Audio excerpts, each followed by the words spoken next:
L75 Hindi अध्याय 741 नियंत्रण क्षमता। कृत्रिम बुद्धिमत्ता ड्रीम की सीखने की क्षमता अविश्वसनीय रूप से शक्तिशाली थी।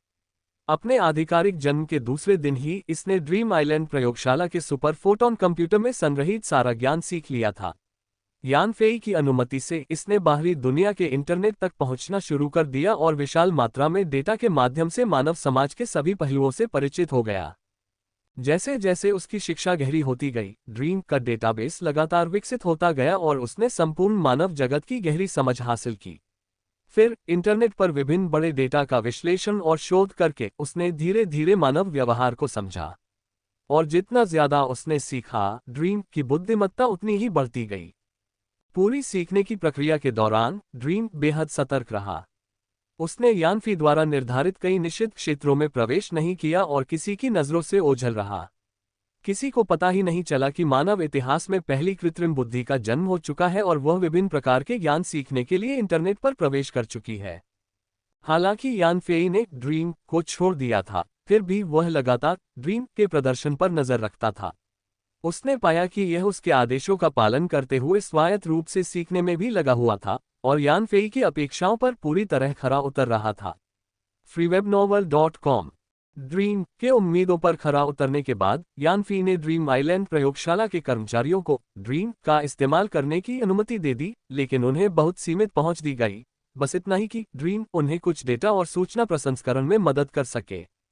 फिर भी ड्रीम का इस्तेमाल करने के बाद सभी की कार्यकुशलता में काफी सुधार हुआ। यान क्यू ने साधारण उपकरणों का इस्तेमाल करके एक ब्रेनवेव मीटर बनाया, जिसका इस्तेमाल करने के बाद यानफेई को लगा कि इसकी असली क्षमताएं दिखाने के लिए यह बहुत ही अपरिष्कृत है। इसलिए उसने यान क्यू से ब्रेनवेव मीटर बनाने की प्रक्रिया सीखी और मिनी प्रोडक्शन वर्कशॉप में एक बिल्कुल नया ब्रेनवेव मीटर तैयार किया।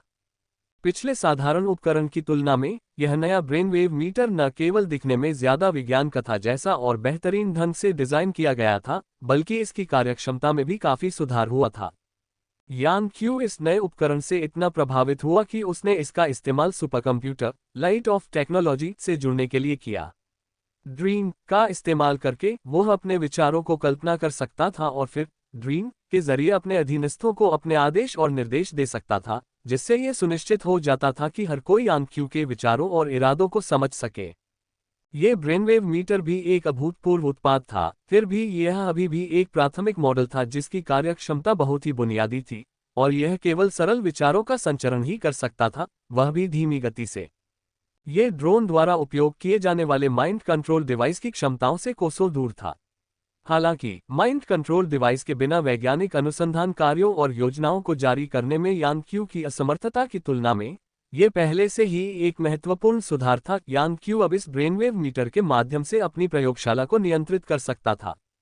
ड्रीम की सुरक्षा और व्यावहारिकता की पुष्टि करने के बाद यानफेई ने सुपर फोटोन कंप्यूटर के माध्यम से ड्रीम को ड्रीम आइलैंड पर निगरानी उपकरणों का नियंत्रण सौंपना शुरू कर दिया। और अविश्वसनीय गति से ड्रीम ने ड्रीम आइलैंड को व्यापक रूप से अपनी निगरानी में ले लिया। द्वीप पर किसी भी खतरे का तुरंत पता लगा लिया और यानफेई को सूचित कर दिया ताकि वह उनका समाधान कर सके।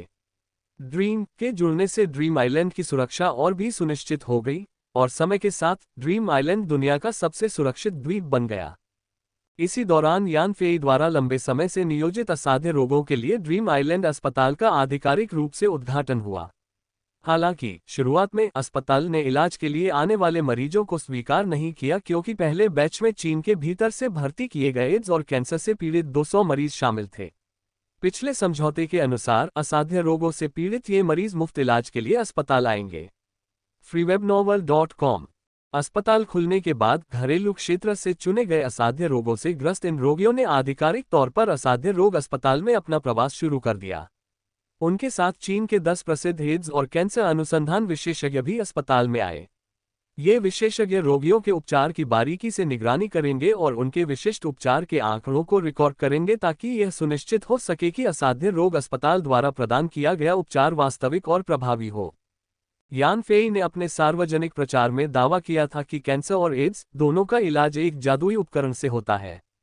इसलिए जैसे ही मरीज अस्पताल में दाखिल होते, उनकी स्वास्थ्य जांच के बाद उन्हें इलाज के लिए एक अजीबोगरीब उपकरण में डाल दिया जाता।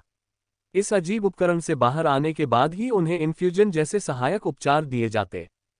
चीन के विशेषज्ञों ने इन मरीजों की पूरी इलाज प्रक्रिया के दौरान उन पर नजर रखी। वे उस अजीबोगरीब उपकरण को लेकर बहुत उत्सुक थे जो उन्होंने देखा था। हालांकि लाइलाज बीमारियों के अस्पताल ने उन्हें इस उपकरण के विस्तृत सिद्धांत नहीं समझाए, वे केवल निजी तौर पर ही अनुमान लगा सकते थे। लेकिन चाहे उन्होंने कितना भी अनुमान लगाया हो, वे समझ नहीं पा रहे थे कि यह अजीबोगरीब उपकरण दोनों लाइलाज बीमारियों का इलाज कैसे कर सकता है। इन विशेषज्ञों को यह नहीं पता था कि यह अजीबोगरीब उपकरण सिर्फ दिखावे के लिए था।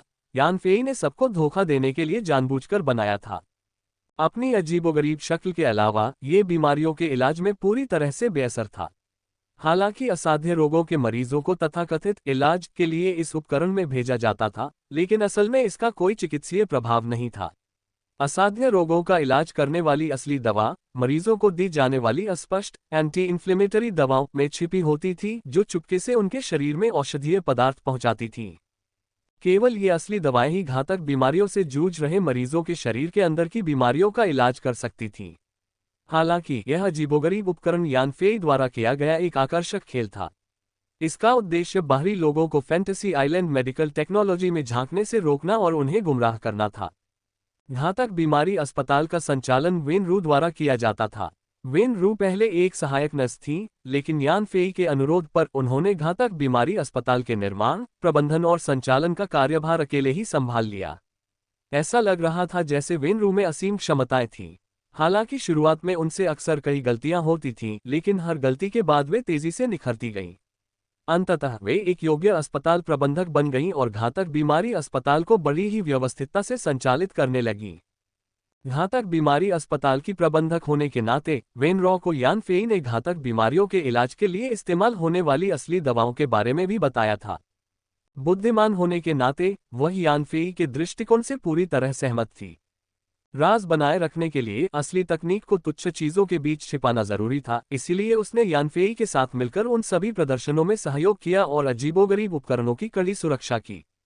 बाहरी लोगों को यह विश्वास दिलाया गया था कि ये अजीबोगरीब उपकरण घातक बीमारी अस्पताल की सबसे महत्वपूर्ण वस्तुएं हैं और इन्हीं उपकरणों से दिए गए उपचार के जरिए मरीजों का स्वास्थ्य ठीक होता है।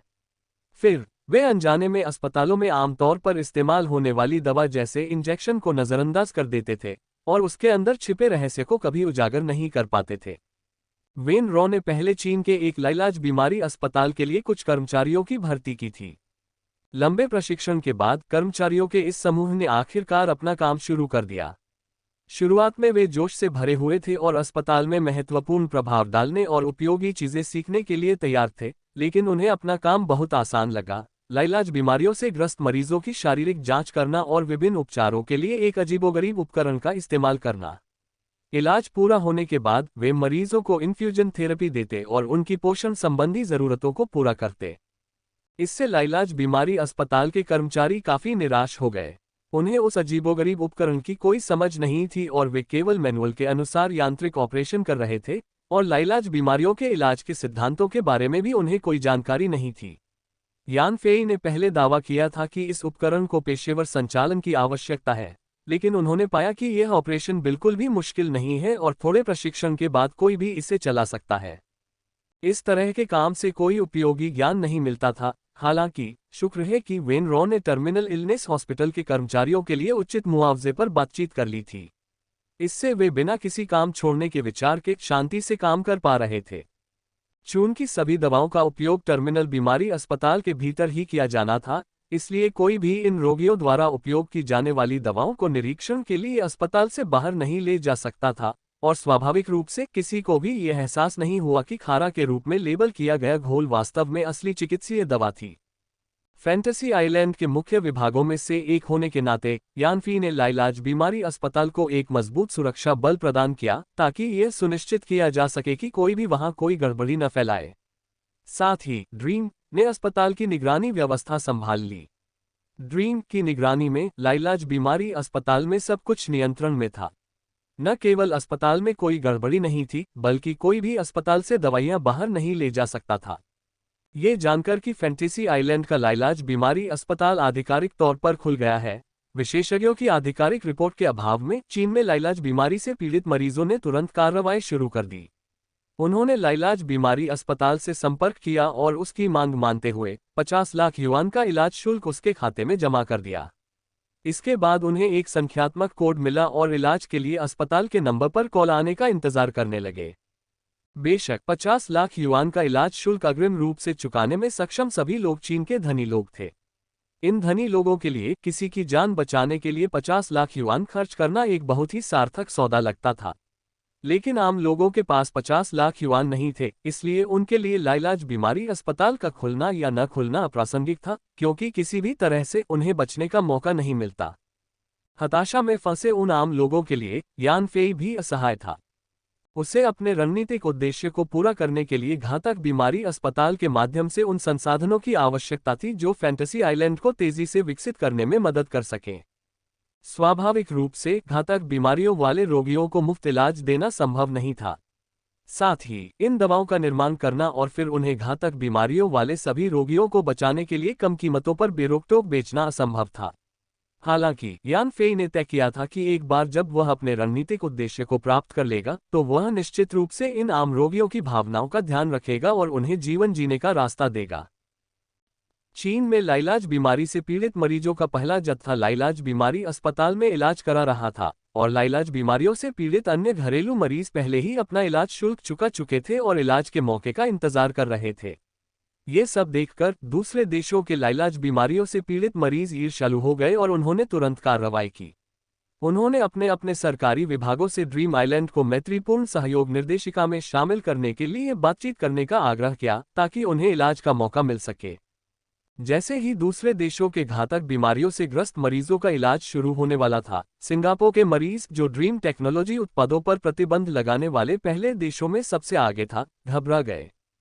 चूंकि सिंगापुर और अन्य देशों ने वजन घटाने वाली कुकीज की बिक्री पर प्रतिबंध लगाकर बेबुनियाद आरोप लगाकर ड्रीम आइलैंड को काफी नुकसान पहुंचाया था, इसलिए वजन घटाने वाली कुकीज पर प्रतिबंध लगाने वाले इन देशों में से किसी को भी ड्रीम आइलैंड की मैत्रीपूर्ण सहयोग निर्देशिका में शामिल नहीं किया जाएगा। उनके नागरिक घातक बीमारी अस्पताल में इलाज नहीं करा पाएंगे। freewebnovel.com। इन देशों के घातक बीमारियों से ग्रस्त धनी अभिजात वर्ग को भनक लग गई कि संयुक्त राज्य अमेरिका ड्रीम आइलैंड के खिलाफ कदम उठाने की तैयारी कर रहा है। उन्होंने पहले तो पूरी दुनिया के कदम उठाने का इंतजार किया, इस उम्मीद में कि उन्हें अस्पताल की तकनीक मिल जाएगी। तभी न केवल मुफ्त इलाज का मौका पाकर, बल्कि अंदर ही अंदर अपार लाभ प्राप्त करके वे ड्रीम आइलैंड के खिलाफ सख्त रुख अपनाने में अपनी सरकार का साथ दे पाएंगे।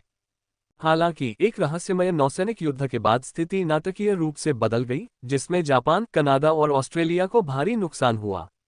इसके बाद इन तीनों देशों ने ड्रीम आइलैंड के सामने घुटने टेक दिए, न केवल ये स्पष्ट किया कि ड्रीम टेक्नोलॉजी के उत्पाद सुरक्षित और प्रभावी हैं, बल्कि घरेलू स्तर पर ड्रीम टेक्नोलॉजी के उत्पादों की बिक्री भी बहाल कर दी। संयुक्त राज्य अमेरिका ने आगे कोई कार्रवाई नहीं की और न ही ड्रीम टेक्नोलॉजी के खिलाफ कोई वैश्विक विवाद खड़ा किया, जिससे कंपनी को कोई नुकसान नहीं हुआ। परिणामस्वरूप टर्मिनल इलनेस हॉस्पिटल की स्वामित्व वाली तकनीक पूरी तरह से नियंत्रित रही। इसके अलावा चूंकि ये देश जल्दबाजी में आगे आए, ड्रीम आइलैंड ने उन पर नाकाबंदी लगा दी, जिससे वे दुनिया के धनी अभिजात वर्ग के एकमात्र ऐसे समूह बन गए जिन्हें इलाज से छूट मिली हुई थी। ड्रीम आइलैंड को व्यक्तियों के साथ नहीं, बल्कि केवल राष्ट्रों के साथ बातचीत करने में रुचि थी, इसलिए अगर ये धनी व्यक्ति अपनी जान बचाने के लिए इलाज के लिए ज्यादा पैसे देना भी चाहते थे, तब भी टर्मिनल इलनेस हॉस्पिटल ने उन्हें सुविधा देने से इनकार कर दिया। अपनी ऐसी दुर्दशा का एहसास होने पर इन देशों के धनी समूह अंततः भड़क उठे और अपनी सरकारों के लिए परेशानी खड़ी करने लगे। उन्होंने ड्रीम आइलैंड के साथ समझौता करने और इलाज के अपने अवसरों को सुरक्षित करने के लिए तत्काल कदम उठाने की मांग की। दूसरी ओर मीडिया में कुछ लोग इस बात पर चर्चा कर रहे थे कि ड्रीम आइलैंड के कदम मानवीय सिद्धांतों के अनुरूप नहीं हैं, और वे ड्रीम आइलैंड पर नैतिक दबाव बनाकर उसे नरम पड़ने पर मजबूर करना चाहते थे।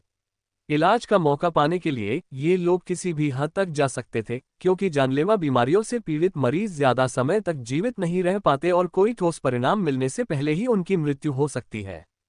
टर्मिनल इलनेस हॉस्पिटल ने अपनी शुरुआत से ही अपनी जबरदस्त पकड़ का प्रदर्शन किया। इसने धनी लोगों को अपनी जिंदगी बढ़ाने के लिए पैसे खर्च करने का लालच दिया। फिर इस धनी वर्ग पर दबाव डालकर इसने अपने देशों की सरकारों के निर्णय लेने को प्रभावित किया, जिससे इन देशों ने अपनी कूटनीतिक रणनीति बदली और ड्रीम आइलैंड को तेज विकास के लिए अनुकूल शांतिपूर्ण वातावरण प्रदान किया। बेशक सिर्फ लाइलाज बीमारी के अस्पताल पर निर्भर रहने से ड्रीम टेक्नोलॉजी को कोई खास मुनाफा नहीं होता। असली कमाई तो ड्रीम टेक्नोलॉजी की ठोस अर्थव्यवस्था से होती थी, जैसे कि पहले बताई गई वजन घटाने वाली कुकीज और सौंदर्य प्रसाधन। अब ड्रीम टेक्नोलॉजी का एक और लाभदायक उत्पाद अपनी शुरुआत कर रहा था। ड्रीम आइलैंड द्वारा पेश किया गया एक बिल्कुल नया उत्पाद, सुपर हाई एनर्जी बैटरी। यान फेई के पास पहले से ही एक व्यापक योजना थी।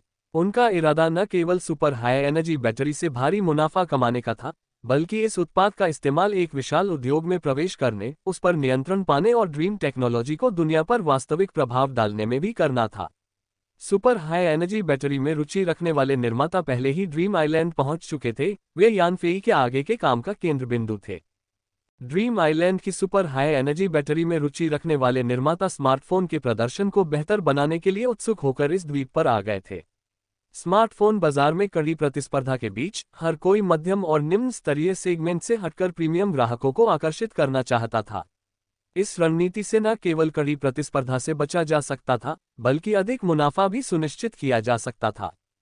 हाई एंड स्मार्टफोन बाजार में प्रवेश करने की चाह रखने वाले निर्माताओं के लिए सुपर हाई एनर्जी बैटरी एक जरूरी चीज थी। इसलिए इस निवेश बैठक में शामिल हर व्यक्ति किसी न किसी स्मार्टफोन निर्माण व्यवसाय का मालिक था। उनका लक्ष्य सुपर हाई एनर्जी बैटरी को प्रत्यक्ष रूप से देखना और तुरंत उपयोग के अधिकार प्राप्त करना था। शुरुआत में अन्य स्मार्टफोन निर्माताओं ने ड्रीम आइलैंड पर होने वाली बैठक में शामिल होने की योजना बनाई थी। हालांकि चूंकि इन निर्माताओं ने संकट के समय ड्रीम आइलैंड से मुंह मोड़ लिया था, इसलिए ड्रीम टेक्नोलॉजी द्वारा आयोजित इस कार्यक्रम में उन्हें आमंत्रित नहीं किया गया। विदेशी स्मार्टफोन निर्माता जो इसमें शामिल होना चाहते थे, उन्हें अपर्याप्त उत्पादन क्षमता का बहाना बनाकर सीधे तौर पर अस्वीकार कर दिया गया और भविष्य में सहयोग की उम्मीदें दिलासा देने के लिए व्यक्त की गईं। ड्रीम आइलैंड पहुंचने पर ये मोबाइल फोन निर्माता द्वीप के अद्भुत प्राकृतिक वातावरण को देखकर दंग रह गए। उन्हें यकीन ही नहीं हो रहा था कि इतना जीवंत नया द्वीप इतनी जल्दी कैसे उभर आया। इस प्रभावशाली उपलब्धि ने ड्रीम टेक्नोलॉजी की ताकत के प्रति उनके सम्मान को और बढ़ा दिया और संभावित साझेदारी को लेकर उनका आत्मविश्वास बढ़ा दिया।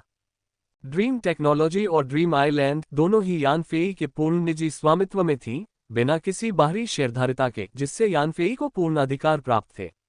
हालांकि यानक्यू की प्रयोगशाला ने सुपर हाई एनर्जी बैटरी विकसित की थी और उसका निर्माण ड्रीम आइलैंड में हुआ था, फिर भी यानफेई ने इसकी बाहरी बिक्री का काम ड्रीम टेक्नोलॉजी को सौंप दिया। परिणामस्वरूप लू पिनपिन निवेश बैठक के प्रभारी थे। freewebnovel.com। लू पिनपिन ने सभी पहलुओं की जिम्मेदारी ली, ग्राहकों का चयन और उन्हें अयोग्य ठहराना, निमंत्रण देना और ड्रीम आइलैंड पर मेहमानों की मेजबानी। उनकी टीम में ड्रीम टेक्नोलॉजी के विशेषज्ञ शामिल थे जो आतिथ्य सत्कार में पारंगत थे। उनकी असाधारण सेवा ने निर्माताओं पर गहरी छाप छोड़ी और वे किसी भी चीज से ज्यादा असली सुपर हाई एनर्जी बैटरी देखने के लिए उत्सुक थे। निर्माताओं को बिना किसी दुविधा में डाले लू पिनपिन ने सभी उपस्थित लोगों के ड्रीम आइलैंड स्थित ड्रीम टेक्नोलॉजी के नए मुख्यालय तक पहुंचने के लिए इलेक्ट्रिक कारों का इंतजाम किया। भव्य शंघाई मुख्यालय के विपरीत द्वीप पर स्थित नया मुख्यालय सादा था, एक 6 मंजिला इमारत जिसमें समृद्ध चीनी सौंदर्यबोध था जो बेजोड़ सुजो गार्डन्स की याद दिलाता था। सुरम्य पुलों, खिलते फूलों और धुंध भरे परिदृश्यों से घिरा नया मुख्यालय सचमुच अपने नाम ड्रीम को साकार करता था। freewebnovel.com। नए ड्रीम टेक्नोलॉजी मुख्यालय का बाहरी हिस्सा जहां एक समृद्ध चीनी शैली से भरपूर था, वहीं अंदर का हिस्सा उच्च तकनीक वाले उपकरणों से भरा हुआ था जो विज्ञान कथाओं से सराबोर थे। इन तकनीकी उपकरणों को देखकर निर्माताओं का ड्रीम टेक्नोलॉजी की तकनीकी क्षमता पर और भी विश्वास बढ़ गया, जिससे ड्रीम आइलैंड द्वारा सुपर हाई एनर्जी बैटरी का उत्पादन और भी विश्वसनीय लगने लगा। ड्रीम टेक्नोलॉजी के कर्मचारियों के मार्गदर्शन में सभी लोग 6 मंजिला इमारत की सबसे ऊपरी मंजिल पर स्थित कॉन्फ्रेंस रूम की ओर बढ़े। बाहर के हाईटेक परिवेश की तुलना में यह मीटिंग रूम काफी साधारण और ज्यादा बड़ा नहीं लग रहा था, जिसमें सिर्फ 100 से ज्यादा लोग बैठ सकते थे। हालांकि जब सभी अपनी सीटों पर पहुंचे तो उन्हें एहसास हुआ कि कमरा पूरी तरह से भरा हुआ था। सुबह 10 बजे लू पिनपिन और यानफेई औपचारिक रूप से कार्यक्रम स्थल पर पहुंचे और मंच पर मुख्य मेज पर अपनी जगह ली। ड्रीम टेक्नोलॉजी की बैठकें अपनी दक्षता और सरलता के लिए जानी जाती थीं। हालांकि यह निवेश बैठक ड्रीम आइलैंड के लिए बेहद महत्वपूर्ण थी, फिर भी इसमें कोई अनावश्यक दिखावा नहीं किया गया। बैठक सीधे मुख्य एजेंडे पर पहुंच गई। परंपरा का पालन करते हुए बैठक की अध्यक्ष लू पिनपिन ने एक संक्षिप्त स्वागत भाषण के साथ शुरुआत की। उन्होंने सभी की उपस्थिति के लिए आभार व्यक्त किया, फिर मजाकिया लहजे में कहा, देवियों और सज्जनों, मैं चाहे जितना भी बोलूं, मुझे पता है कि आपका ध्यान मुझ पर नहीं है। लू पिनपिन की आत्महीनता भरी टिप्पणी देखकर कमरा हंसी से गूंज उठा। हालांकि लू पिनपिन छोटी थीं, लेकिन उनकी जन्मजात प्रतिभा ने उन्हें ऐसी उपलब्धियां दिलाई थीं जो कई लोग जीवन भर में हासिल नहीं कर पाते। उम्र में बड़ी होने के बावजूद वे लू पिनपिन को कम आंकने की हिम्मत नहीं कर सके, उन्होंने उनका भरपूर सम्मान किया। लू पिनपिन ने घोषणा की, ठीक है, बिना किसी और बात के, मुझे लगता है कि आप सभी के मन में हमारी सुपर हाई एनर्जी बैटरी के बारे में कई सवाल होंगे, लेकिन चिंता न करें। अब आपके पास सुपर हाई एनर्जी बैटरी को समझने और जानने का मौका है। कृपया ड्रीम टेक्नोलॉजी के मालिक श्री यान फेई का स्वागत करें, जो सुपर हाई एनर्जी बैटरी से परिचय कराएंगे। उत्साहपूर्ण तालियों के बीच यान फेई खड़े हुए और बोले, आज की निवेश बैठक में शामिल होने के लिए आप सभी का धन्यवाद। मुझे सुपर हाई एनर्जी बैटरी के प्रदर्शन का परिचय देने की अनुमति दें। दर्शक हैरान होकर सादे सम्मेलन कक्ष में इधर उधर देखने लगे। यहाँ कुछ भी नहीं था, यहाँ तक कि एक बड़ी स्क्रीन भी नहीं। यान फेई कैसे प्रस्तुति दे सकती थी? यान फेई ने कहा, सपना देखो, कमरे के प्राकृतिक प्रकाश स्रोत को काट दो, कमरे की लाइटें बंद कर दो और बड़ी स्क्रीन चालू कर दो। सब चौंक गए, सोच रहे थे कि यान फेई अपनी सेक्रेटरी को कुछ करने का निर्देश दे रहा होगा, पर क्या उसके लिए थोड़ी देर तो नहीं हो गई थी? फिर भी उन्हें हैरानी हुई कि बिना किसी को कुछ करते हुए देखे, उन्होंने देखा कि कॉन्फ्रेंस रूम की खिड़की का शीशा धीरे धीरे काला पड़ रहा था, जिससे बाहर की रोशनी अंदर नहीं आ रही थी, और फिर कमरे की रोशनी धीरे धीरे धीमी हो गई। बाहर या कमरे की रोशनी न होने से पूरा कॉन्फ्रेंस रूम घुपर अंधेरे में डूब गया। जब सभी अभी भी असमंजस में थे, तभी उन्होंने कॉन्फ्रेंस रूम की दीवारों से एक हल्की रोशनी निकलती देखी। जैसे ही उनकी आंखें रोशनी के अनुकूल हुईं, उन्होंने पाया कि आसपास की दीवारें एक बहुत बड़ी स्क्रीन में बदल गई थीं। उन्हें पता नहीं था कि ऐसी स्क्रीन कैसे बनाई जाती है, लेकिन उस पर दिखाई देने वाली तस्वीरें बेहद साफ थीं, जो आज के हाई डेफिनेशन डिस्प्ले स्क्रीन से कहीं ज्यादा साफ थीं। इसके अलावा, चाहे वे दीवार की स्क्रीन के किसी भी हिस्से को देखें, सभी को एक ही विषय वस्तु दिखाई देती थी, दूरी या आकार में कोई अंतर नहीं था। ये वाकई अद्भुत था। तभी सबको एहसास हुआ कि यह साधारण सा दिखने वाला मीटिंग रूम उच्च तकनीक से भरा हुआ था। यान फेई ने अभी अभी कंट्रोल रूम को निर्देश दिए थे, और तकनीशियनों ने कुछ ही देर में मीटिंग रूम का माहौल बदलकर उसे एक आधुनिक प्रेस कॉन्फ्रेंस स्थल में बदल दिया था। ऊपर से एक सफेद रोशनी की किरण उतरी, जिसने यान फेई के शरीर को रोशन कर दिया, जिससे वह एक अलौकिक और अवास्तविक सा दिखने लगा। ये देखकर कि सबका ध्यान उस पर केंद्रित था, यान फेई ने कहा, देवियों और सज्जनों, आज की निवेश बैठक में आने के लिए धन्यवाद। लेकिन मेरा मानना है कि आप असल में सुपर हाई एनर्जी बैटरी देखना चाहते हैं, मुझे नहीं। इसलिए मैं और ज्यादा शब्द बर्बाद नहीं करूंगा और सीधे सुपर हाई एनर्जी बैटरी का परिचय दूंगा। सपने देखो, उन्हें दिखाओ कि उनकी क्या रुचि है। यान फेई की बात खत्म होते ही उनके आसपास लगी बड़ी स्क्रीन पर एक बैटरी दिखाई दी। बैटरी ऐसी लग रही थी मानो उनके सामने ही खड़ी हो, बिल्कुल असली। लोग सहज ही बैटरी को छूने की कोशिश में हाथ बढ़ाते, लेकिन उन्हें अजीब तरह से एहसास होता कि वे स्क्रीन पर लगी बैटरी को छू ही नहीं पा रहे हैं। इस बैटरी के आगे उसका असली नाम लिखा था, सुपर हाई एनर्जी बैटरी। आखिरकार सभी ने उस महान रहस्यमयी उच्च ऊर्जा बैटरी को देखा और तुरंत उत्साहित हो गए। यान फेई ने अपनी हथेलियां एक साथ रखीं, और वह अति ऊर्जा बैटरी तुरंत सिकुड़कर उसकी हथेली के ऊपर मडराने लगी। यान फेई ने कहा, आप सभी ने अब सुपर हाई एनर्जी बैटरी का असली रूप देख लिया है, इसलिए मैं आपको इसके विशिष्ट डेटा से परिचित कराता हूं। सबसे पहले, हमारी बैटरी आपके द्वारा आमतौर पर इस्तेमाल की जाने वाली बैटरियों की तुलना में आकार में 20% से भी छोटी है, लेकिन इसकी भंडारण क्षमता आपकी बैटरियों से 3 गुना से भी ज्यादा है। यान फेई ने अभी सुपर हाई एनर्जी बैटरी के प्रभावशाली प्रदर्शन की पुष्टि की ही थी कि एक निर्माण कंपनी के उद्यमी ने अपना हाथ उठाया, जिस पर यान फेई ने कहा, ये निवेश बैठक एक प्रेस कॉन्फ्रेंस से अलग है, इसलिए आप बिना हाथ उठाए कभी भी प्रश्न पूछ सकते हैं, और मैं आपके प्रश्नों का उत्तर देने की पूरी कोशिश करूंगा। freewebnovel.com। यान फेई की अनुमति से उद्यमी बोला, श्रीमान यान फेई, जहां तक मुझे पता है, लिथियम बैटरी तकनीक पहले ही अपने चरम पर पहुंच चुकी है, और इसकी भंडारण क्षमता को और बढ़ाना बहुत मुश्किल है। लिथियम बैटरी सबसे उन्नत बैटरी तकनीक है और इसे पार करना असंभव है। क्या मैं पूछ सकता हूं कि आपकी कंपनी की सुपर हाई एनर्जी बैटरी किस तकनीक का उपयोग करती है? यह इतना प्रभावशाली प्रदर्शन कैसे कर सकती है? यान फेई को पता था कि इस उद्यमी का उपनाम वांग है, जो न सिर्फ स्मार्टफोन बनाता था बल्कि लिथियम बैटरी पर शोध और निर्माण भी करता था। लिथियम बैटरी तकनीक के बारे में उसकी गहरी जानकारी के कारण ही उससे यान फेई के परिचय पर संदेह हुआ, न कि इसलिए कि उसका इरादा खास तौर पर यान फेई को निशाना बनाने का था। यान फेई ने कहा, श्री वांग, आप सही हैं, लिथियम बैटरी वास्तव में एक बहुत ही उत्कृष्ट बैटरी तकनीक है। यही वजह है कि हमारी सुपर हाई एनर्जी बैटरी भी लिथियम बैटरी तकनीक का उपयोग करती है। हालांकि हमने एक अलग दृष्टिकोण अपनाया, एक पूरी तरह से नई संरचना का उपयोग किया, जिससे सुपर हाई एनर्जी बैटरी का न केवल आकार छोटा हो गया, बल्कि इसकी भंडारण क्षमता भी वर्तमान बैटरियों की तुलना में 3 गुना बढ़ गई। हालांकि यान फेई ने ईमानदारी से अपनी तकनीक का स्रोत लिथियम बैटरी तकनीक से लिया था, लेकिन उन्होंने कोई विस्तृत विवरण नहीं दिया क्योंकि इसमें ड्रीम आइलैंड के मुख्य व्यापारिक रहस्य पहले से ही शामिल थे। कोई भी इतना मूर्ख नहीं होगा कि अपने रहस्य दूसरों को बताए, और यह बात सभी समझते थे। ड्रीम टेक्नोलॉजी ने वजन घटाने वाली कुकीज, सौंदर्य प्रसाधनों और लाइलाज बीमारियों के अस्पतालों में उल्लेखनीय क्षमता दिखाई थी, इसलिए किसी को भी यान फेई के परिचय की सत्यता पर संदेह नहीं था। वे ड्रीम की अनुसंधान और विकास क्षमता से चकित थे, जिसने लिथियम बैटरियों की सीमाओं को तोड़कर उनके प्रदर्शन को उल्लेखनीय रूप से बेहतर बना दिया। सभी को गहरी सोच में डूबा देखकर यान फेई ने आगे कहा, न केवल इतना ही, हमारी सुपर हाई एनर्जी बैटरी भी बहुत सुरक्षित है और यह अत्यधिक तापमान में भी नहीं फटेगी। इसके अलावा इसका जीवनकाल और भी बढ़ा दिया गया है, जिससे इसे 5000 बार तक चार्ज किया जा सकता है। प्रतिदिन एक चार्ज के हिसाब से इसका जीवनकाल लगभग 15 वर्ष है। हालांकि इसकी भंडारण क्षमता बढ़ती चार्ज संख्या के साथ कम होती जाएगी, फिर भी 5000 बार चार्ज करने के बाद भी इसकी मूल क्षमता का 65% ही रहेगा। ये जानकारी सुनकर सभी लोग कुछ हद तक भावुक हो गए।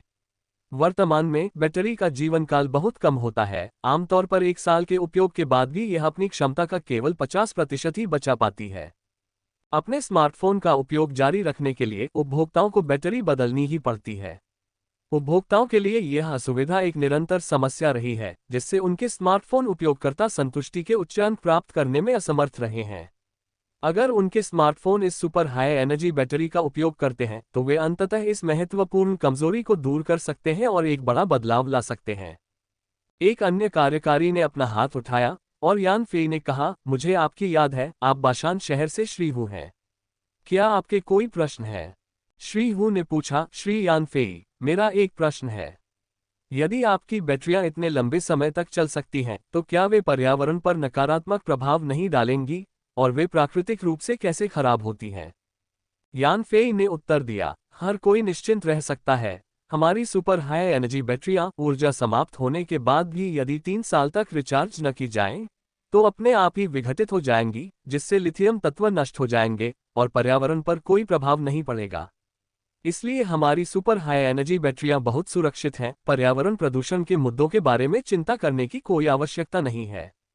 ये सुनकर कि सुपर हाई एनर्जी बैटरियों से पर्यावरण प्रदूषण की कोई समस्या नहीं होती, उपस्थित स्मार्टफोन निर्माताओं ने राहत की सांस ली। चीन पर्यावरणीय मुद्दों को तेजी से महत्व दे रहा है और अगर उनकी मोबाइल बैटरियां गंभीर प्रदूषणकारी होती, तो उनकी कंपनियां पर्यावरणीय निरीक्षणों में पास नहीं हो पाती और किसी भी क्षण बंद हो सकती हैं। यान फेई ने आगे कहा, हमारी सुपर हाई एनर्जी बैटरियों में तेज चार्जिंग क्षमताएं हैं। त्वरित चार्जिंग फंक्शन वाली अन्य बैटरियों के विपरीत, हमारी तेज चार्जिंग बैटरी को पूरी तरह से 100% तक चार्ज कर सकती है और 0 से 100% तक चार्ज होने में 5 मिनट से भी कम समय लगता है। इसके अतिरिक्त ये तेज चार्जिंग क्षमता बैटरी को कोई नुकसान नहीं पहुंचाती है। पिछले कई आंकड़ों की तुलना में इस सुपर हाई एनर्जी बैटरी की तेज चार्जिंग क्षमता कम उल्लेखनीय लग सकती है, लेकिन वास्तव में इसका तकनीकी स्तर बिल्कुल भी कम नहीं, बल्कि जबरदस्त है। पिछले स्मार्टफोन की तेज चार्जिंग क्षमताओं की तुलना में ये वाकई तेज चार्जिंग है। इस सुविधा के साथ फोन वास्तव में बैटरी लाइफ की बेड़ियों से मुक्त हो जाएंगे और जितनी देर चाहें उतनी देर तक इस्तेमाल किए जा सकेंगे। सुपर हाई एनर्जी बैटरी का संक्षिप्त परिचय देने के बाद यान फेई ने अपना हाथ हिलाया और बैटरी की छवि जो उसके हाथ के ऊपर तैर रही थी, दीवार पर वापस आ गई ताकि अधिकारी उसे करीब से देख सकें। यान फेई ने कहा, मैं चाहे कितना भी कहूं, यह उतना विश्वसनीय नहीं है जितना कि इसे स्वयं अनुभव करना। इसलिए हमने पास में ही विभिन्न जांच उपकरणों और यंत्रों से सुसज्जित एक प्रयोगशाला तैयार की है। आपके साथ तकनीशियन भी मौजूद हैं। आप स्वयं सुपर हाई एनर्जी बैटरी के प्रदर्शन का परीक्षण करके देख सकते हैं कि मेरे द्वारा बताए गए परिणामों में कोई विसंगति तो नहीं है। अधिकारी यानफेई की प्रस्तुति सुन रहे थे और हालांकि वे उनके द्वारा प्रस्तुत आंकड़ों से चकित थे, फिर भी उन्हें इस पर विश्वास करना थोड़ा मुश्किल लग रहा था। आखिरकार इतनी उच्च ऊर्जा वाली बैटरियां बहुत प्रभावशाली थीं, जो उनके द्वारा वर्तमान में इस्तेमाल की जा रही बैटरियों के प्रदर्शन से कहीं बेहतर थीं, जिससे उन्हें एक अवास्तविक सा एहसास हुआ। उन्होंने सुपर हाई एनर्जी बैटरी के विभिन्न डेटा की पुष्टि के लिए अपने तकनीशियनों को जरूर बुलाया था। अब जब यानफेई उनकी जांच के लिए सुपर हाई एनर्जी बैटरी खोल रहा था, तो वे अपने तकनीशियनों को उसकी जांच और उसके उत्कृष्ट प्रदर्शन की पुष्टि के लिए भेजने के लिए तैयार थे। बैटरी के बेहतरीन प्रदर्शन की पुष्टि के बाद ही वे ड्रीम आइलैंड के साथ वास्तविक सहयोग पर चर्चा करेंगे। यानफेई ने सुपर हाई एनर्जी बैटरी के प्रदर्शन का परिचय देते हुए कहा, सपने देखो, बड़ी स्क्रीन बंद करो, खिड़कियां खोलो और प्राकृतिक प्रकाश स्रोतों को बहाल करो। जैसे ही यानफी की आवाज धीमी हुई, कॉन्फ्रेंस रूम के शीशे का रंग बदलने लगा, धीरे धीरे गहरे काले रंग से हल्का होकर अपनी पिछली पारदर्शी अवस्था में आ गया। बाहर से आ रही धूप अंदर आने लगी और कॉन्फ्रेंस रूम अपनी पुरानी चमक में लौट आया। तभी सभी ने देखा कि आसपास की दीवारों पर लगी बड़ी स्क्रीन बिना किसी निशान के गायब हो गई थी, और कई जिज्ञासु सीईओ उन्हें छूने के लिए आगे बढ़े, लेकिन पाया कि दीवारें तो बस साधारण दीवारें थीं। उन्हें पता ही नहीं था कि कुछ ही देर पहले इन बड़ी स्क्रीन को प्रोजेक्ट करने के लिए किस तकनीक का इस्तेमाल किया गया था। यानफेई ने भी इन कंपनियों के सीईओ के बीच असमंजस देखा, लेकिन उन्होंने उनकी शंकाओं का समाधान करने में उनकी मदद नहीं की। इसके बजाय उन्होंने कहा, मुझे लगता है कि अब तक सभी उत्सुक हो गए होंगे। आप सीधे बगल वाली प्रयोगशाला में जा सकते हैं, जहां सुपर हाई एनर्जी बैटरियों के 200 नमूने हैं, साथ ही जांच उपकरणों और उपकरणों का पूरा सेट भी है। आप अपने तकनीशियनों से इनका गहन परीक्षण करवा सकते हैं ताकि पता चल सके कि सुपर हाई एनर्जी बैटरियों के नमूने मेरे परिचय से मेल तो नहीं खाते। मौके पर मौजूद कर्मचारियों के मार्गदर्शन में स्मार्टफोन निर्माताओं के सीईओ बगल वाली प्रयोगशाला में आए और कमरे में बड़ी संख्या में सुपर हाई एनर्जी बैटरियां देखीं, जिनके चारों ओर विभिन्न डिटेक्शन डिवाइस और यंत्र लगे हुए थे। सीईओ वहां गए, सुपर हाई एनर्जी बैटरियों को उठाया और उनकी बारीकी से जांच की। वे इस बात से पूरी तरह हैरान थे कि इतनी छोटी बैटरियों में इतनी ऊर्जा कैसे हो सकती है। उनके साथ मौजूद तकनीशियनों ने भी तुरंत सुपर हाई एनर्जी बैटरियों का परीक्षण शुरू कर दिया, लेकिन उन्होंने ड्रीम टेक्नोलॉजी द्वारा उपलब्ध कराए गए डिटेक्शन उपकरणों और उपकरणों का इस्तेमाल नहीं किया। इसके बजाय उन्होंने अपने उपकरणों से बैटरियों का परीक्षण करने के लिए अपने पोर्टेबल उपकरण और उपकरण निकाले। यानफेई और लू पिनपिन भी कमरे में आ गए और खड़े होकर देखते रहे। उन्हें अपनी सुपर हाई एनर्जी बैटरियों पर पूरा भरोसा था और उन्होंने ऐसा करना बंद नहीं किया। जब तक किसी ने बैटरियों को अलग करने जैसा कोई खतरनाक काम नहीं किया, तब तक उन्होंने इन लोगों को अपने उत्पादों पर विभिन्न परीक्षण करने की अनुमति दी। जैसे जैसे परीक्षण आगे बढ़ा, तकनीशियनों को इन सुपर हाई एनर्जी बैटरियों की प्रभावशाली प्रकृति का एहसास होने लगा और वे इन बेहतरीन बैटरियों को देखकर आश्चर्यचकित हो गए। अपने परीक्षणों के माध्यम से उन्होंने पाया कि ये बैटरियां वास्तव में लिथियम बैटरी पर आधारित थीं, लेकिन अविश्वसनीय रूप से इनमें कई अद्भुत गुण मौजूद थे। इनमें से अधिकांश तकनीशियन वैज्ञानिक अनुसंधान में लगे हुए थे और चालाक नहीं थे। यही कारण है कि एक बेहतरीन उत्पाद मिलने पर वे खुशी से झूम उठे। इससे कुछ सीईओ, जो कीमत कम करने के लिए खामियां ढूंढने की कोशिश कर रहे थे, कुछ हद तक शर्मिंदा हुए। आधे घंटे बाद तकनीशियनों ने सुपर हाई एनर्जी बैटरियों का परीक्षण पूरा कर लिया। चार्ज चक्रों की संख्या निर्धारित न कर पाने के अलावा बाकी सभी आंकड़े यानफेई द्वारा बताए गए आंकड़ों से बिल्कुल मेल खाते थे, और कुछ प्रदर्शन मीट्रिक उनके बताए गए आंकड़ों से भी बेहतर थे। उदाहरण के लिए, एक विशेषता जो यानफेई ने पहले नहीं बताई थी, वह थी सुपर हाई एनर्जी बैटरियों का ऊष्मा अपव्यय। परीक्षण के बाद तकनीशियनों ने पाया कि आधे घंटे तक हाई पावर डिस्चार्ज करने के बाद भी बैटरियों का तापमान अपरिवर्तित रहा। समय की कमी के कारण वे अति ऊर्जा बैटरियों के ऊष्मा अपव्यय प्रदर्शन पर आगे परीक्षण नहीं कर सके, लेकिन उन्हें लगभग पूरा यकीन था कि बैटरियों ने ऊष्मा अपव्यय प्रदर्शन में सर्वोच्च उपलब्धि हासिल कर ली है, कम से कम ये सुनिश्चित करते हुए कि 3 घंटे तक डिस्चार्ज करने पर उनका तापमान नहीं बढ़ेगा। और यह निष्कर्ष केवल एक निर्माता के तकनीशियनों का ही नहीं, बल्कि अन्य सभी निर्माताओं के तकनीशियनों का भी था। उच्च ऊर्जा बैटरियों के उत्कृष्ट प्रदर्शन की पुष्टि के बाद सीईओ ने आखिरकार राहत की सांस ली। ड्रीम टेक्नोलॉजी द्वारा निर्मित उच्च स्तरीय उच्च ऊर्जा बैटरियां वास्तव में उतनी ही शक्तिशाली थीं जितनी कि उनका विज्ञापन किया गया था, बल्कि उससे भी ज्यादा। इन सुपर हाई एनर्जी बैटरियों को प्राप्त करने के बाद वे अपने स्मार्टफोन में अपने द्वारा डिजाइन किए गए सभी शानदार फीचर जोड़ सकते थे। बैटरी पावर के मजबूत समर्थन के साथ उनके नए फीचर बेहद आकर्षक होते, जिससे उनके स्मार्टफोन बाजार में अलग पहचान बना पाते और भारी मुनाफा कमा पाते।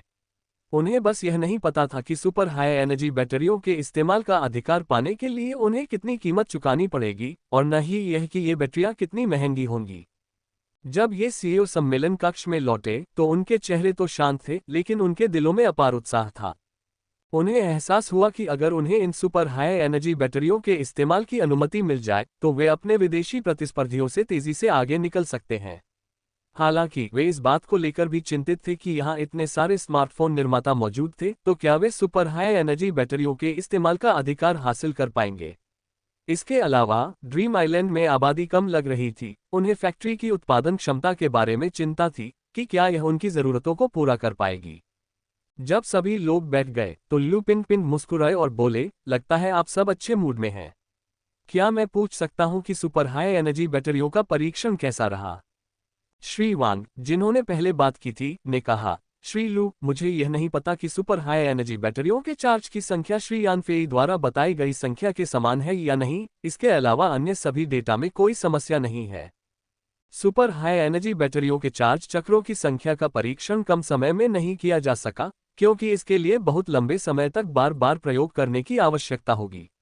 लेकिन सुपर हाई एनर्जी बैटरियों के अन्य सभी गुण, जिनका उन्होंने अभी अभी परीक्षण किया था, यानफेई द्वारा बताए गए गुणों से बिल्कुल मेल खाते थे। यानफेई ने कहा, हमारी सुपर हाई एनर्जी बैटरियों के चार्ज चक्रों का निर्धारण कठोर प्रयोग और परीक्षण के बाद किया गया है, इसलिए आप पूरी तरह आश्वस्त हो सकते हैं कि चार्ज चक्र डेटा में कोई गड़बड़ी नहीं है। श्री वांग ने आगे कहा, श्री यानफेई, क्या आप सुपर हाई एनर्जी बैटरी के थर्मल प्रदर्शन का उल्लेख करना भूल गए? यानफेई को आश्चर्य हुआ और उन्होंने कहा, क्या यह तय नहीं है कि बैटरियों में तापीय प्रदर्शन होना चाहिए? इस पर विशेष जोर देने की क्या आवश्यकता है? सभी दंग रह गए और बाद में उन्हें एहसास हुआ कि वे यानफेई की सोच के साथ तालमेल बिठाने में पूरी तरह असमर्थ थे। यानफेई की नज़र में बैटरी का थर्मल परफॉर्मेंस बेहतरीन होना चाहिए, वरना उसकी सुरक्षा की गारंटी नहीं दी जा सकती। यही वजह थी कि उन्होंने पहले भी सुपर हाई एनर्जी बैटरियों की बेहतरीन सुरक्षा और उनके न फटने पर जोर दिया था। लेकिन इन कंपनियों के सीईओ के लिए बैटरी का थर्मल परफॉर्मेंस उन महत्वपूर्ण विशेषताओं में से एक था जिस पर वे विचार करते थे। अगर किसी बैटरी का थर्मल परफॉर्मेंस खराब होता, जिससे दक्षिण कोरिया में सैमसंग फोन में हुए विस्फोट जैसी घटनाएं होती, तो यह उनकी कंपनियों के लिए अंत का संकेत हो सकता था। फिर भी उन्होंने यह अनुमान नहीं लगाया था कि यानफेई की नज़र में थर्मल परफॉर्मेंस का जिक्र करना बिल्कुल भी जरूरी नहीं है। श्री वांग ने पूछा, श्री यानफेई, सुपर हाई एनर्जी बैटरियों का थर्मल प्रदर्शन वास्तव में कैसा है? freewebnovel.com। यानफेई ने जवाब दिया, 10 घंटे से ज्यादा समय तक हाई स्पीड डिस्चार्ज की स्थिति में हमारी सुपर हाई एनर्जी बैटरी का तापमान 1 डिग्री सेल्सियस बढ़ जाएगा। 20 घंटे से ज्यादा समय तक ये 3 डिग्री बढ़ जाएगा। लेकिन मेरा मानना है कि कोई भी बिना आराम किए 20 घंटे से ज्यादा अपने स्मार्टफोन का इस्तेमाल नहीं करता, है ना? इसलिए हमारी कंपनी की सुपर हाई एनर्जी बैटरियों के थर्मल प्रदर्शन को लेकर कोई समस्या नहीं है। यानफी की बात सुनकर सभी आश्वस्त हो गए। मजबूत हीट डिसिपेशन फीचर के साथ उनके स्मार्टफोन लंबे समय तक इस्तेमाल के कारण ज्यादा गर्म नहीं होंगे, और यही उनके उत्पादों की एक बड़ी खासियत होगी। श्री रेन नामक एक अन्य सीईओ ने कहा, श्री यानफी, ड्रीम टेक्नोलॉजी के उत्पाद हमेशा से असली रहे हैं और कभी भी कोई झूठा प्रचार नहीं किया गया है। इसलिए हमें आपकी कंपनी के उत्पादों की गुणवत्ता पर भरोसा है। अब मैं जानना चाहता हूं कि सुपर हाई एनर्जी बैटरी की लागत कितनी है, उनकी उत्पादन क्षमता क्या है, और हम सुपर हाई एनर्जी बैटरी के उपयोग का अधिकार कैसे प्राप्त कर सकते हैं। सुपर हाई एनर्जी बैटरियों के उत्कृष्ट प्रदर्शन की पुष्टि के बाद स्मार्टफोन निर्माताओं ने आखिरकार अपने सबसे जरूरी मुद्दे उठाए। श्री रेन द्वारा सभी के सबसे जरूरी सवाल उठाए जाने पर सभी ने यानफेई के जवाब को ध्यान से सुना। यानफेई ने कहा, श्री रेन के प्रश्न 3 प्रकार के हैं। पहला उत्पाद की कीमत के बारे में है, दूसरा उत्पादन क्षमता के बारे में है, और तीसरा सहयोग की शर्तों के बारे में है। मैं उनका एक एक करके उत्तर दूंगा। पहला, हमारी सुपर हाई एनर्जी बैटरियों की क्षमता 10,000 mAh, 15,000 mAh और 20,000 mAh है, जिनकी आपूर्ति कीमतें क्रमशः 180 RMB, 250 RMB और 320 RMB हैं। चीन में घरेलू स्मार्टफोन निर्माताओं के मालिक मौजूद थे जो अपने स्मार्टफोन की बैटरियों की कीमतों से अच्छी तरह वाकिफ थे। उनके द्वारा इस्तेमाल की जाने वाली बैटरियों की कीमत आमतौर पर 50 से 100 युआन के बीच होती थी, लेकिन उनकी क्षमता बहुत कम 3000 mAh से 5000 mAh तक और कई अन्य समस्याओं से भी जूझती थी।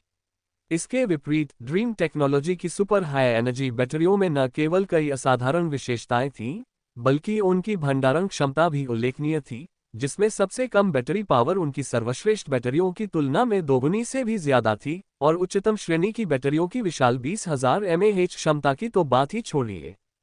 इस लिहाज से यानफेई द्वारा 3 प्रकार की सुपर हाई एनर्जी बैटरियों के लिए 180 युआन, 250 युआन और 320 युआन की कीमतें काफी वाजिब थीं। इसलिए सुपर हाई एनर्जी बैटरियों की कीमतें जानने के बाद सभी ने बिना कोई सवाल उठाए मन ही मन कुछ लागत गणनाएं कर ली।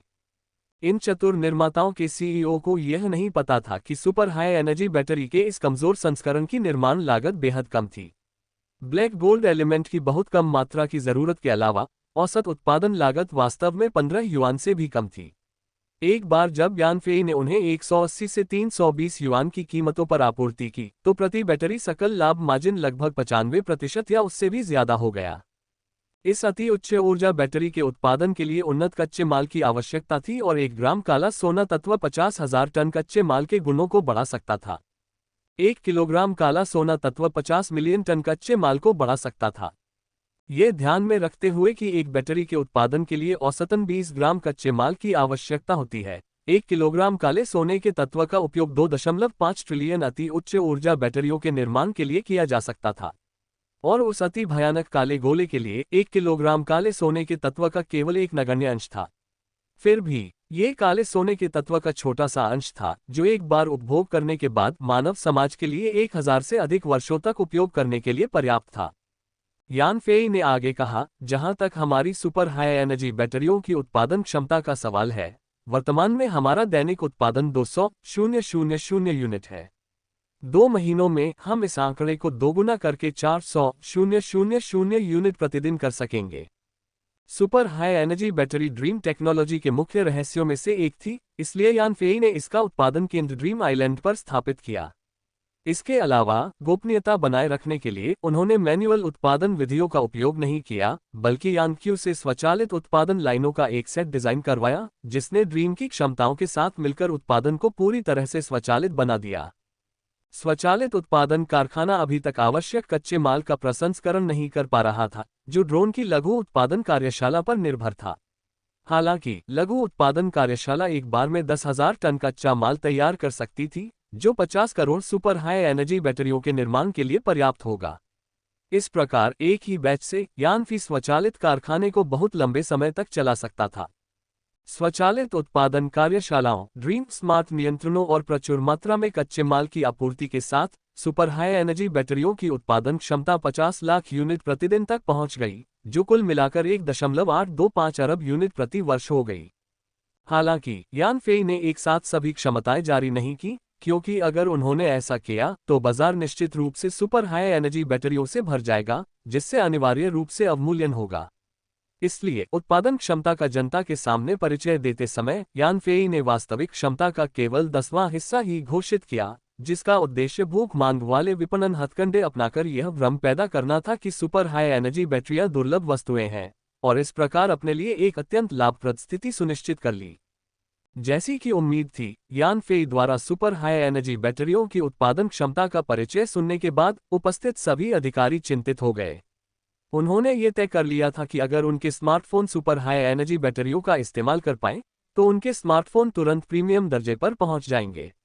बेहतर ग्रेड के साथ न केवल उनकी बिक्री कीमत बढ़ सकती है, बल्कि उत्पाद की छवि भी निखर सकती है। लेकिन ड्रीम टेक्नोलॉजी की सुपर हाई एनर्जी बैटरियों की बड़ी आपूर्ति सुनिश्चित करने की लागत क्या होगी?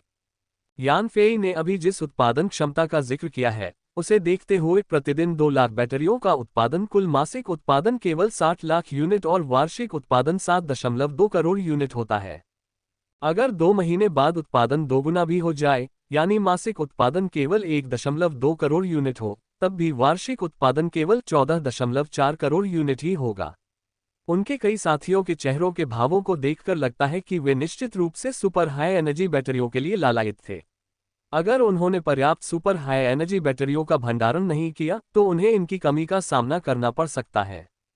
यान फेई ने अपने आसपास के अधिकारियों के हाव भाव देखे और आगे कोई प्रतिक्रिया नहीं दी, बल्कि आगे कहा, हमारी सुपर हाई एनर्जी बैटरियों के उपयोग के अधिकार और हमारी बैटरियों तक पहुंच प्राप्त करने के लिए आपको हमारे द्वारा निर्धारित कई शर्तों को पूरा करना होगा। सब लोग उत्साहित हो गए। दिन का मुख्य कार्यक्रम आ ही गया था, जिससे ये तय हो गया था कि वे सुपर हाई एनर्जी बैटरियां हासिल कर पाएंगे या नहीं। कुछ अधिकारी आश्वस्त थे, जबकि कुछ को कोई भरोसा नहीं था। उन्हें यकीन नहीं था कि वे यानफेई की शर्तें पूरी कर पाएंगे या नहीं।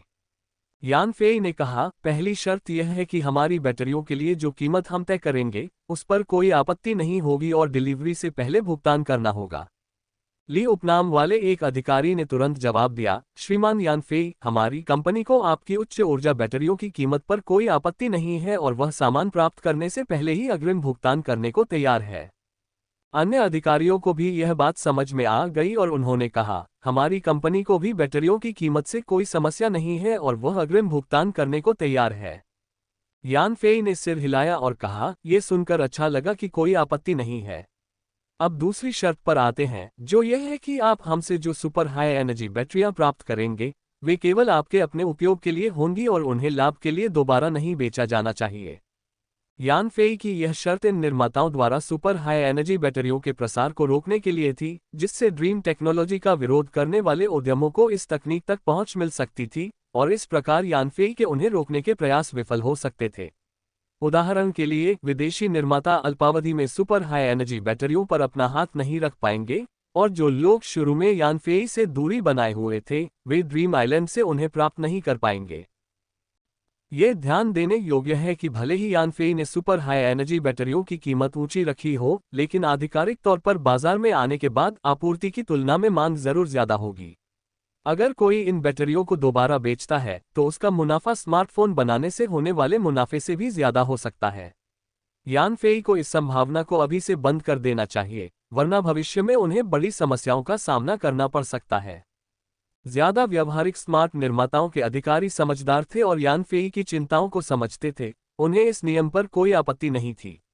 ये जानते हुए कि सुपर हाई एनर्जी बैटरियों का शुरुआती उत्पादन पर्याप्त नहीं होगा, उन्हें खुद ज्यादा कुछ नहीं मिल पाएगा और उन्हें अपनी कंपनियों को आगे बढ़ाने के लिए इन क्रांतिकारी बैटरियों की जरूरत थी, वे इन्हें दोबारा बेचने के बारे में कैसे सोच सकते थे। हालांकि उपस्थित सभी निर्माण अधिकारी ईमानदार उद्योग के प्रति समर्पित नहीं थे, वे मुख्यतः त्वरित लाभ के लिए स्मार्टफोन बना रहे थे। इसलिए ड्रीम आइलैंड से सुपर हाई एनर्जी बैटरियों की खोज के बाद उन्होंने तुरंत उन्हें फिर से बेचने की संभावना के बारे में सोचा, जिससे वे बिचौलिए की भूमिका निभा सकें और स्मार्टफोन निर्माण से ज्यादा कमाई कर सकें। यानफेई ने ये सब पहले ही भांप लिया था और कुशलता से उन अधिकारियों की उम्मीदों पर पानी फेर दिया जो लगातार सिर्फ एक शर्त के साथ अमीर बनने का तेज तरीका खोज रहे थे। यानफेई की दूसरी शर्त का सामना करते हुए अधिकांश विनिर्माण अधिकारियों ने अपना समर्थन व्यक्त किया, लेकिन इस बार उनमें से कुछ चुप रहे, एक शब्द भी नहीं बोले। यानफेई ने उन कुछ चुप अधिकारियों की ओर ध्यान दिया और आगे कहा, तीसरी शर्त यह है कि आपको अपने द्वारा उत्पादित स्मार्टफोन पर हमारी ड्रीम टेक्नोलॉजी का ड्रीम असिस्टेंट सॉफ्टवेयर इंस्टॉल करना होगा। लेखक को फ्लू हो गया है और आखिरकार वह बीमारी के आगे घुटने टेक चुका है। पूरा दिन बिस्तर पर बिताने के बाद न सिर्फ चक्कर और खांसी, बल्कि गले में भी बहुत दर्द हो रहा है। ये बेहद असहज है। फिर भी मुझे यह अध्याय लिखने के लिए बिस्तर से उठने में बहुत मुश्किल हुई, लेकिन इसे खत्म करने के बाद मेरे लक्षण और भी बदतर हो गए। अगर आपको कल कोई अपडेट नहीं मिलता है तो इसका मतलब हो सकता है कि लेखक को इन्फ्यूजन के लिए अस्पताल जाना पड़ सकता है। कृपया समझदारी से काम लें। जो दोस्त इस किताब को दूसरी वेबसाइट्स पर पढ़ रहे हैं, उनसे निवेदन है कि अगर हो सके तो स्टार्टिंग पॉइंट पर आकर लेखक का समर्थन करें, चाहे बुकमार्क करके, सिफारिश करके या सब्सक्राइब करके। इनमें से कोई भी बात एक लेखक के तौर पर मेरे लिए बहुत उत्साहवर्धक होगी। शुक्रिया। श्री ली ने उत्सुकतावश पूछा, श्री यानफेई, ये ड्रीम असिस्टेंट किस प्रकार का प्रोग्राम है? यानफेई ने जवाब दिया, ड्रीम असिस्टेंट वास्तव में एक मोबाइल सहायक है जो उपयोगकर्ताओं को अपने स्मार्टफोन का प्रबंधन करने में मदद कर सकता है। यानफेई की बात सुनकर सभी सोचने लगे। चीनी स्मार्टफोन निर्माता होने के नाते वे सभी एंड्रॉयड सिस्टम का इस्तेमाल करते थे, जो संयुक्त राज्य अमेरिका से ओपन सोर्स था। फिर वे इस ओपन सोर्स सिस्टम को और बेहतर बनाते तो स्वाभाविक रूप से उन सभी के अपने अपने मोबाइल असिस्टेंट होते। हालांकि ये मोबाइल असिस्टेंट सीधे तौर पर पैसा नहीं कमाते थे, लेकिन ये उपयोगकर्ता के मोबाइल फोन सॉफ्टवेयर और उपयोग की आदतों को नियंत्रित करने का एक तरीका थे। ये ट्रैफिक को अपने विज्ञापन क्लाइंट की ओर निर्देशित करके अप्रत्यक्ष रूप से पैसा कमाते थे। ऐसा करने के लिए उपयोगकर्ताओं के फोन में कई नकली सॉफ्टवेयर प्रोग्राम भर दिए जाते थे जो स्वाभाविक रूप से मौजूद होते थे, जिन्हें अनइंस्टॉल या बंद करना असंभव था। ये हर समय गुप्त रूप से काम करते रहते थे और उपयोगकर्ताओं को भारी नुकसान पहुंचाते थे। कम से कम आधे स्मार्टफोन निर्माता अपना मुख्य परिचालन लाभ फोन की बिक्री से नहीं, बल्कि पहले से इंस्टॉल किए गए नकली सॉफ्टवेयर और मोबाइल असिस्टेंट से कमाते थे, जो पैसे कमाने के लिए उपयोगकर्ताओं के फोन को नियंत्रित करते थे। इसलिए उनके लिए मोबाइल असिस्टेंट ही उनका लाभ का केंद्र था और वे यानफी को इस बाजार में प्रवेश नहीं करने देंगे। उन्हें यह भी एहसास था कि ड्रीम असिस्टेंट के आने के साथ ड्रीम टेक्नोलॉजी के स्मार्टफोन व्यवसाय में प्रवेश करने की बहुत संभावना है। श्री वांग ने टिप्पणी की, श्री यानफेई, मुझे यकीन है कि आपने ये कहावत सुनी होगी, अलग अलग व्यापार अलग अलग चालें। ड्रीम टेक्नोलॉजी ने पहले कभी सॉफ्टवेयर लेखन व्यवसाय नहीं किया है। आप कैसे सुनिश्चित कर सकते हैं कि आपका मोबाइल सहायक उपयोगकर्ताओं की जरूरतों को पूरा करेगा? यानफेई ने जवाब दिया, हम सिर्फ वजन घटाने वाली कुकीज और सौंदर्य प्रसाधन ही बनाते थे। सुपर हाई एनर्जी बैटरी पर शोध करने या एड्स और कैंसर के इलाज का अध्ययन करने का कोई अनुभव नहीं था। फिर भी इसने हमें दुनिया की सबसे शक्तिशाली सुपर हाई एनर्जी बैटरी और असाध्य रोगों के इलाज के लिए उपकरण विकसित करने से नहीं रोका। अगर इसकी कोई वजह होनी चाहिए तो वही ये है कि हमारे पास दुनिया की सबसे जबरदस्त शोध टीम है। श्री ली ने कहा, श्री यानफी, हमें आपकी शोध टीम की क्षमता पर पूरा भरोसा है क्योंकि उन्होंने कई चमत्कार किए हैं और खुद को साबित किया है। हालांकि बाजार में कई मोबाइल असिस्टेंट मौजूद हैं जो पहले से ही बाजार के बड़े हिस्से पर कब्जा जमा चुके हैं और उपयोगकर्ता उनके इस्तेमाल के तरीके से परिचित हैं। अगर आपका मोबाइल असिस्टेंट उपयोगकर्ताओं को एक अनोखा अनुभव नहीं दे पाता, तो इसका हमारे मोबाइल फोन की बिक्री पर नकारात्मक असर पड़ सकता है और ड्रीम टेक्नोलॉजी की सुपर हाई एनर्जी बैटरी की बिक्री पर भी असर पड़ सकता है। यानफेई ने मुस्कुराते हुए कहा, जब तक आपको हमारी शोध टीम की ताकत पर विश्वास है, ये पर्याप्त है।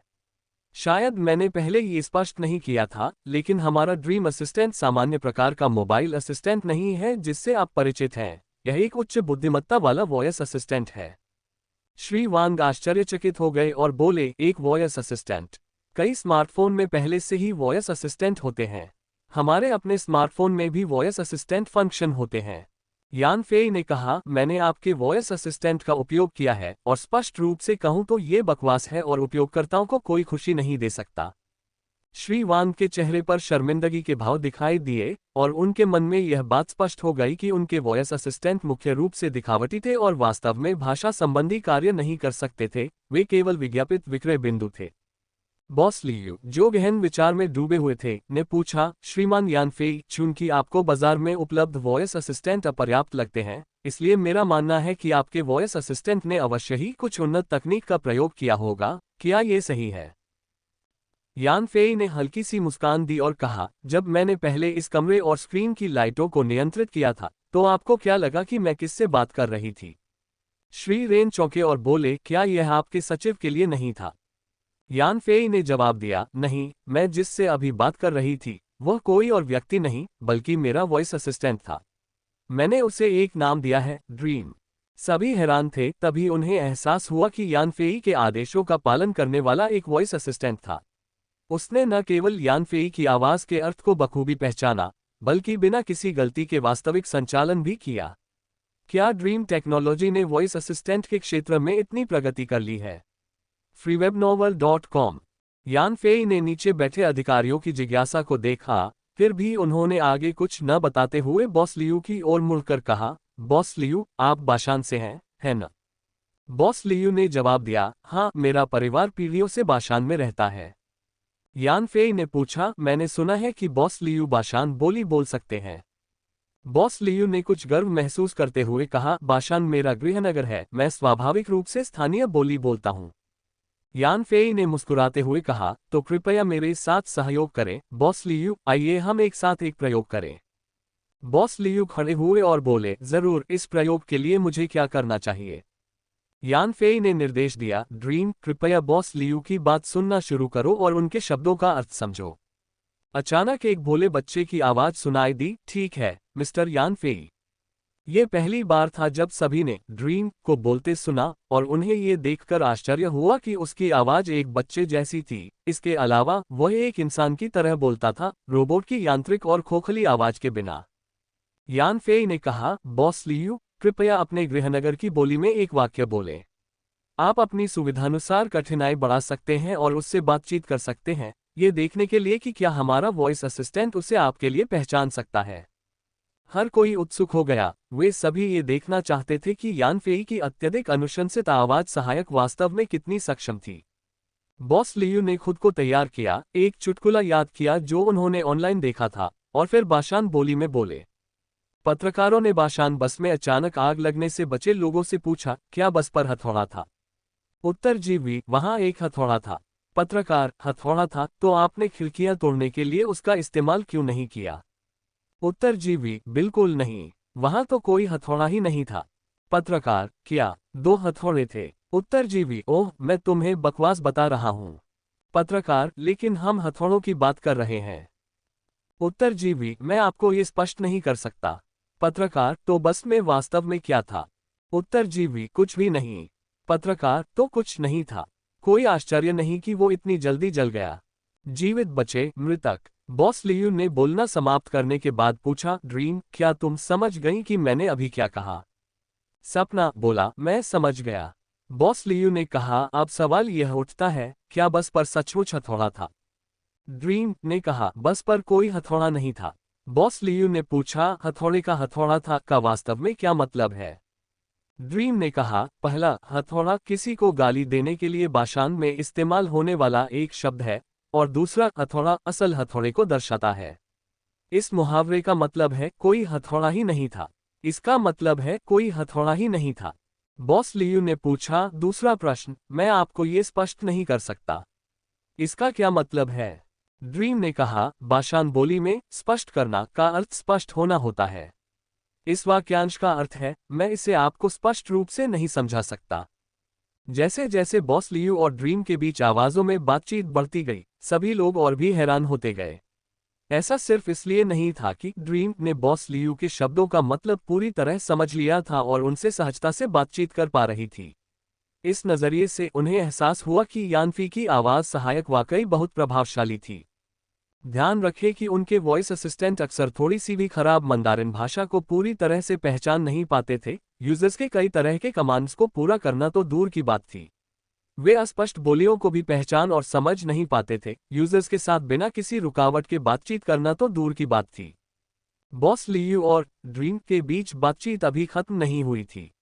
यान फेई ने कहा, ड्रीम, अब स्क्रीन पर रिकॉर्ड करो कि बॉस लियू ने क्या कहा।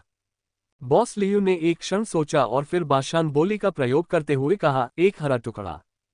फिर बच्चों जैसी आवाज ने कहा, क्या आप मूल ध्वनि रिकॉर्ड करना चाहते हैं या इसे मंदारिन में अनुवाद करना चाहते हैं? बॉस लियू ने कहा, इसे मंदारिन में अनुवाद करो। बड़े पर्दे पर दो पात्र दिखाई दिए, मेढक।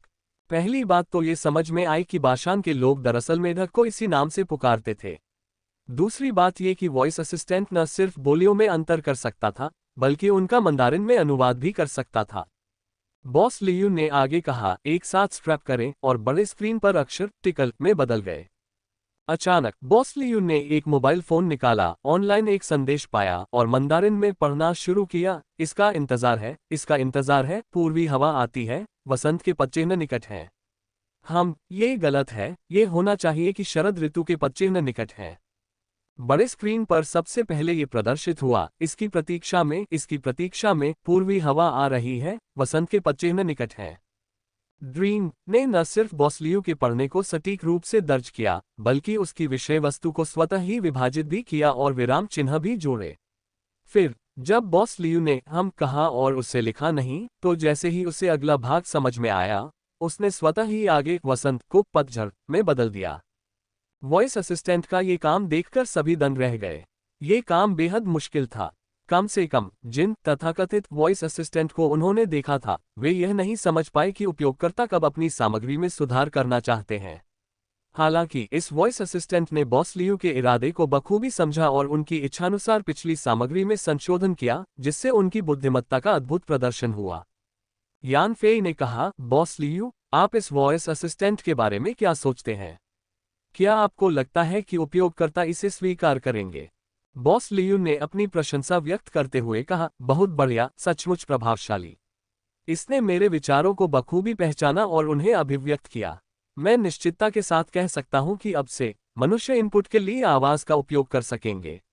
मुझे कोई कारण नहीं सूझता कि लोग इतने उत्कृष्ट वॉइस असिस्टेंट को क्यों स्वीकार नहीं करेंगे। बॉस लियू के जवाब से खुश होकर यान फेई ने कहा, अब से मनुष्यों के पास इनपुट का एक और तरीका होगा, वह है वॉइस इनपुट। हमारा वॉइस असिस्टेंट न केवल भाषान बोली बल्कि लगभग किसी भी क्षेत्रीय बोली को पहचान सकता है और यह आपके इच्छित अर्थ को सटीक रूप से व्यक्त कर सकता है। श्री वांग को तुरंत दिलचस्पी हुई और उन्होंने पूछा, क्या इस वॉइस असिस्टेंट में कोई अन्य विशेषताएं हैं? यान फेई ने कहा, आप जो कह रहे हैं उसे पहचानना और समझना तो बस पहला कदम है, और यह सबसे आसान भी है। चूंकि यह आपके शब्दों का अर्थ समझ सकता है, इसलिए यह स्वाभाविक रूप से आपके मोबाइल फोन को आपके अनुरोध के अनुसार नियंत्रित कर सकता है। ऐसा कहने के बाद यान फेई ने एक ब्रांडलेस स्मार्टफोन निकाला, उसे मेज पर रखा और कहा, सपना देखो, मेरी स्क्रीन को रोशन करो और फिर मेरे मोबाइल फोन की स्क्रीन को बड़ी स्क्रीन पर प्रोजेक्ट करो। जैसे ही यान फेई ने बोलना समाप्त किया, सभी ने देखा कि बैठक कक्ष में लगे कांच का रंग तेजी से बदल गया, जिससे अंदर का भाग एक बार फिर काला हो गया और फिर कमरे के चारों ओर लगी बड़ी स्क्रीनें फिर से प्रकट हो गईं, जिन पर यान फेई का स्मार्टफोन स्क्रीन दिखाई देने लगा।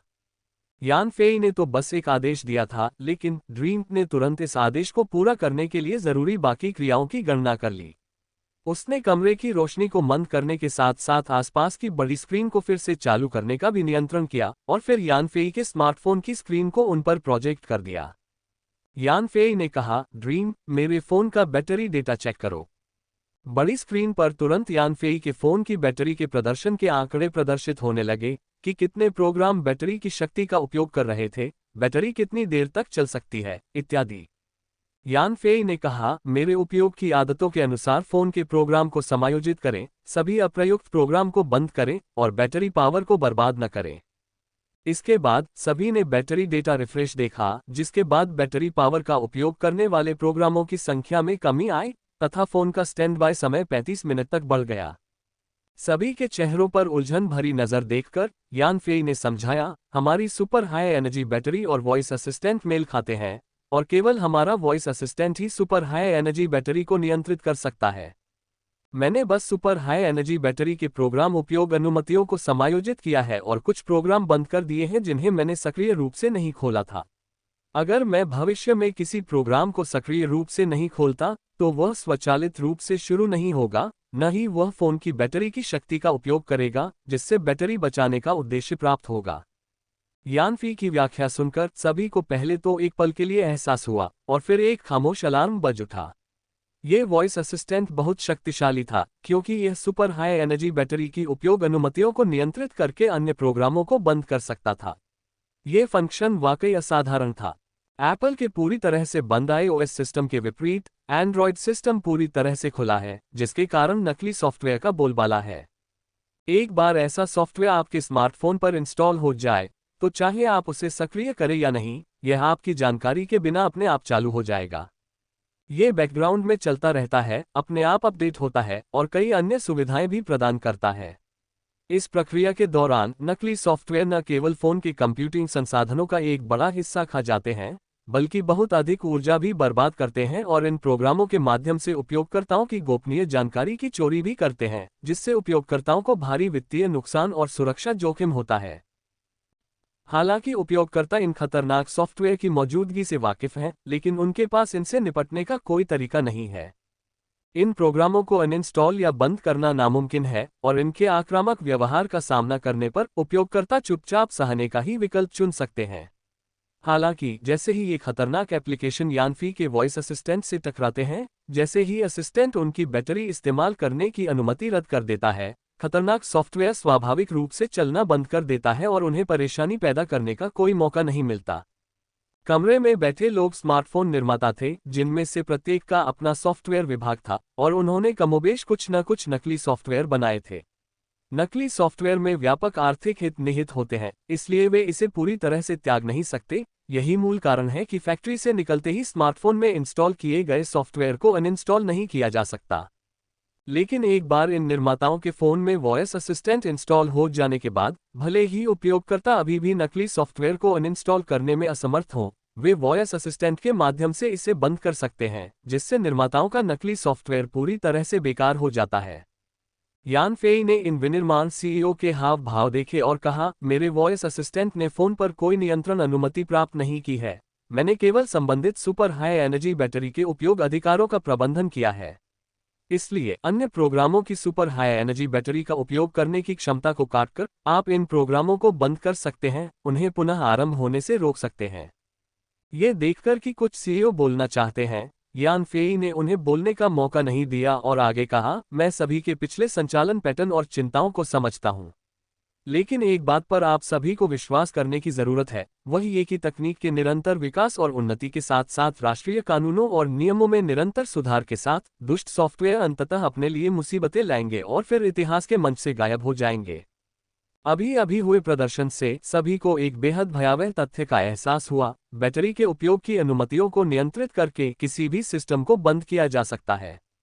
चूंकि प्रोग्राम बैटरी की शक्ति का उपयोग नहीं कर सकते थे, इसलिए वे स्वाभाविक रूप से बंद हो जाते थे। ऐसा करने से यान फी के वॉइस असिस्टेंट का अधिकार अविश्वसनीय रूप से व्यापक प्रतीत होता था।